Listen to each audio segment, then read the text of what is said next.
et commenté par Georges Détché-Diop. Voilà Adji Sarr. L'accusatrice de Sonko sera demain au palais de justice Lat Dior de Dakar. Les Échos et Tribunes informent qu'Adji Sarr est convoquée jeudi par le juge du 8e cabinet pour audition dans le fond. Elle va donc sortir et enfin de son trou. Quant à Ousmane Sonko, la levée de son immunité parlementaire est imminente. Selon les Échos, la plénière pour la levée aura lieu vendredi ou lundi au plus tard. La conférence des présidents s'est réunie aujourd'hui pour officialiser la date et les modalités. Hier, le président Macky Sall s'est prononcé et pour la première fois sur cette affaire Sonko-Adji Sarr. Le Témoin, comme les autres journaux, rapporte que le chef de l'État, interviewé par RFI, s'est dit étranger à cette affaire de meurtre. Macky Sall dit avoir d'autres préoccupations que de s'occuper de basses choses. J'ai suffisamment de choses à faire que de comploter pour des choses aussi basse, souligne-t-il au micro de Radio France Internationale. La réaction du leader de PASTEF n'a pas tardé. Ousmane Sonko, dans un communiqué, a soutenu que cette affaire est bel et bien un complot ourdi par Macky Sall pour le détruire et éliminer son parti politique. Il ajoute que la seule compétence de Macky Sall, c'est le complot. Ainsi, le journal Le Quotidien titre « Macky évite le salon ».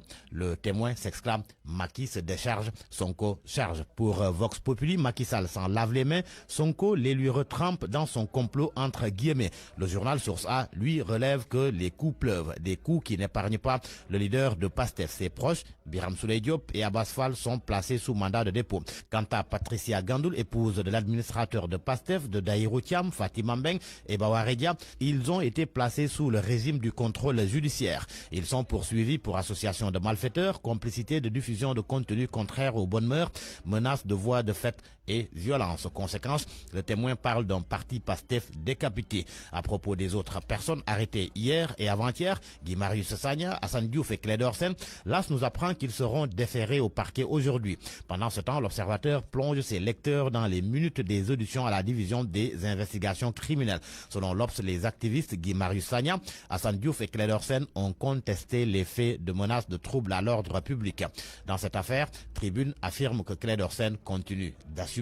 Guy Marius, totalement muet. Quant à Assane Diouf, il affiche sa surprise. Pour la libération de toutes ces personnes arrêtées, l'AS nous apprend que le collectif citoyen, le peuple, entend investir la rue samedi. Une marche de la place de la Nation au rond-point de la RTS pour dénoncer les nombreuses tares du régime en place. Une demande d'autorisation sera déposée dès aujourd'hui, même si les organisateurs affirment qu'ils vont mener leur manifestation avec ou sans l'aval du préfet. Retour dans l'Observateur. Le leader du grand parti évoque son soutien à Ousmane Sonko.